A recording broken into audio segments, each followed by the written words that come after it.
25 அரசு பள்ளிகளுக்கு கலையரங்கம் மற்றும் வகுப்பறைகள் கட்டித்தந்த சமூக சேவகர் டாக்டர் PT செல்வகுமார் அவர்களுக்கு பாராட்டு விழா நடைபெறுகிறது. இடம்பெறும் ஸ்டுடியோ வடபழனி. பிரதமருடைய ஹெலிகாப்டர் கிளம்பி இருக்கிறது, இங்கிருந்து மதுராந்தகத்திற்கு கிளம்பி இருக்கிறது அப்படின்றத நம்ம பார்க்குறோம். சாலை மார்க்கமாக போவார் அப்படின்னு எதிர்பார்க்கப்பட்ட சூழலில் வானிலையினுடைய தகவல்களை பெற்ற பிறகு பிரதமர் ஹெலிகாப்டரில் கிளம்பி இருக்கிறார். சில நிமிடங்களில் மதுராந்தகத்திற்கு பிரதமருடைய ஹெலிகாப்டர் சென்று சேரும் அப்படின்னு எதிர்பார்க்கப்படுகிறது. இது விமானப்படைக்கு சொந்தமான ஹெலிகாப்டர் அப்படின்றத நம்ம பார்க்குறோம்.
M17 ஹெலிகாப்டரில் பிரதமர் சென்று கொண்டிருக்கிறார். M17 அப்படின்றது மிக முக்கிய பிரமுகர்கள் செல்லக்கூடிய ஹெலிகாப்டர். இராணுவத்துடைய பலதரப்பட்ட பயன்பாடுக்கும் இது பயன்படுத்தப்படுகிறது அப்படின்றத நம்ம பார்க்குறோம். இந்த ஹெலிகாப்டர் இந்திய விமானப்படைக்கு சொந்தமானது. இந்த விமானப்படை ஹெலிகாப்டரில் பிரதமர் கிளம்பியிருக்கிறார்.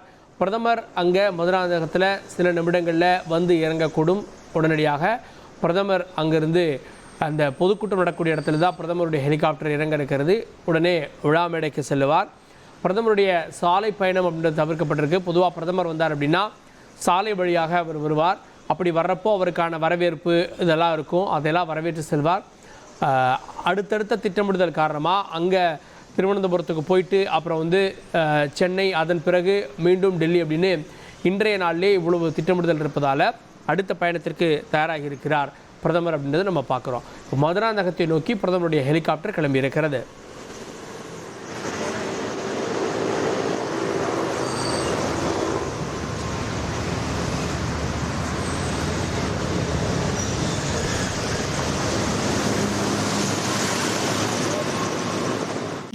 அரசு பள்ளிகளுக்கு கலையரங்கம் மற்றும் வகுப்பறைகள் கட்டித்தந்த சமூக சேவகர் டாக்டர் PT செல்வகுமார் அவர்களுக்கு பாராட்டு விழா நடைபெறுகிறது. இடம்பெறும் ஸ்டுடியோ வடபழனி.